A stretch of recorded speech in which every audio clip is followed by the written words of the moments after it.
You know, there's one thing that we Christians can do, and that is we can pray. We can call out to God to have mercy upon our country and upon our future generations. Many people believe that it was Winston Churchill and our brave fighter pilots of the Battle of Britain who won the Second World War for us. That's generally what we believe. I want to tell you, I want to contradict that belief. It wasn't. It wasn't at all. God bless them, they did a wonderful job. But it wasn't them that won the war for us. The war was won for this country in the heavenly realms by a man called Rees Howells. Rees Howells was a Welshman.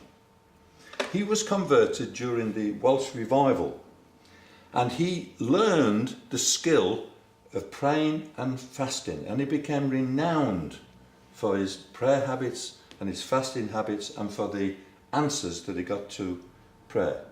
But those skills that Rees Howells learned during that period were not just for that period of the Welsh revival. They were intended by God for a finer hour in Rees Howells' life.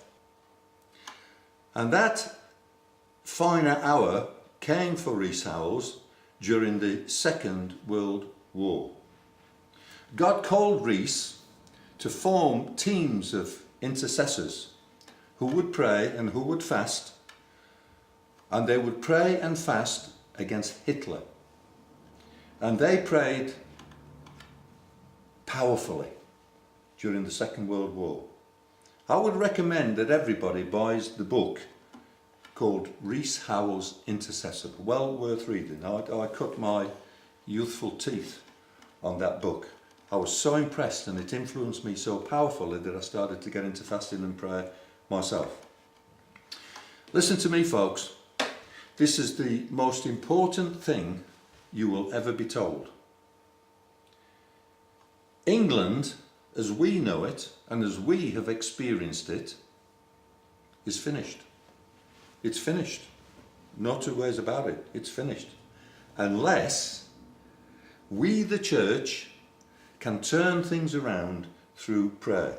And it can be done. It can be done. I'm talking about real prayer. I'm talking about heartfelt prayer.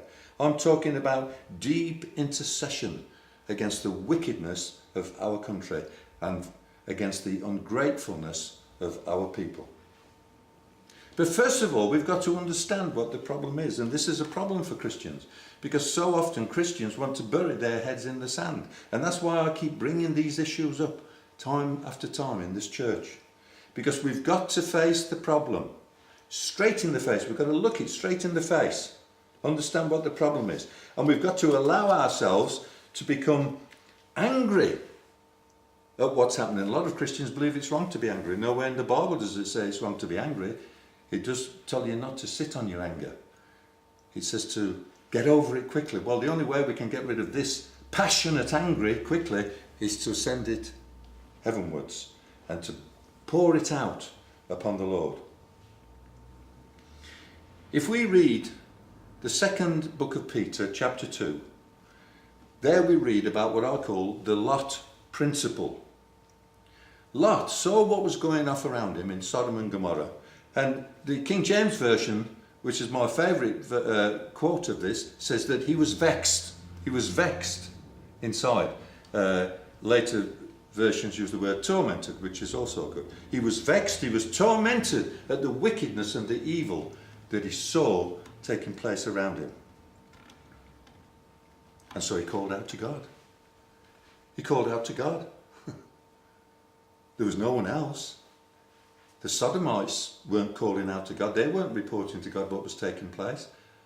And yet God came down to see if the outcry was a genuine one. He said that, I've come to see if this outcry is real. Who was making the outcry? It was Lot. He was vexed, he was tormented, and he was crying out to God. It was Lot that got God's attention. It was Lot that brought God's judgment down upon Sodom and Gomorrah. It was Rees Howells that got God's attention during World War II. It was Rees Howells that harnessed his prayers and the prayers of his people and cried upwards towards God. And God led us to victory. That's how it happened. Read the book, buy a copy and read it for yourself. If the church of today only had this vision, England would be a safer, better place to live in. The only thing necessary for the triumph of evil is for good men and good women to do nothing. Or as the Bible puts it, whatever a man sows, whatever a woman sows, that they will also reap. It's my opinion, based on what I understand is the teaching of Scripture on this matter. What I've read in biographies and autobiographies about such men as Rees Howells and many more like him, but also in my own experience over a period of 50 years, it is my opinion that we, the church, hold England's future in our hands. We, the church. During the 18th century, a new doctrine swept England. It was called the stillness teaching. The stillness teaching was all about church leaders, church ministers, whoever it was, I'm not too sure, were urging Christians to spend time being still before the Lord. And be still and know that I am God, was what they were urging. Spend time being still before God. Now at that time, England was in the grip of the gin trade. Families were going without money whilst the man of the house was in the pub or the inn or the bar, and he was drinking his gin and having a good time and getting drunk, and the kids and the wife were at home, no food.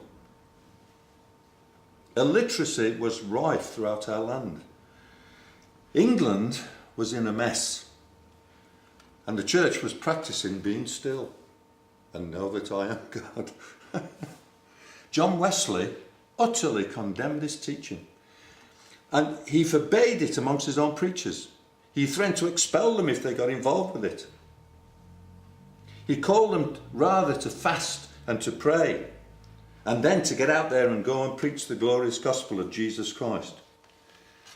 They lit up this country with a revival, probably one of the greatest revivals we have ever had in this country. Now I wonder, could this ever happen again? If only the church would wake up to understand its position with God, to understand the power that we have with the Lord. If only we wake up and realise all this. 2 Corinthians chapter 10 verse 4 says this: "For the weapons of our warfare are not carnal, but mighty through God to the pulling down of strongholds." For the weapons of our warfare are not carnal, but mighty through God to the pulling down of strongholds. Did you know you've got weapons? Did you know that you're a soldier? Oh, if only the church realised we are supposed to be soldiers of Jesus Christ. What we want to do, what we want for ourselves is to be blessed, to enjoy the benefits of God. Oh, but I don't want to be a soldier. That means doing something. How we need to realise that we are soldiers and that we carry weapons. I want to finish with this quote. When I was a young Christian, I saw this on some billboard up in Sheffield in Yorkshire. I've never forgotten it. And this is what the quote said: "Without God, I cannot. Without me, God will not." I'm going to repeat that quote. It's so important. Without God, I cannot. Without me, God will not. May God speak to our hearts for the rest of this day. May God speak to our hearts for the rest of this week. May God speak to our hearts for the rest of this month, the rest of this year, and for the rest of our lives. And remind us, and I hope this has been a reminder, we're not here just to get blessed. We're here to be soldiers of Jesus Christ and to take up our weapons, which are not carnal, but are mighty through God to the pulling down of strongholds. How We need to be pulling down strongholds in the United Kingdom and in England right now. God bless you all.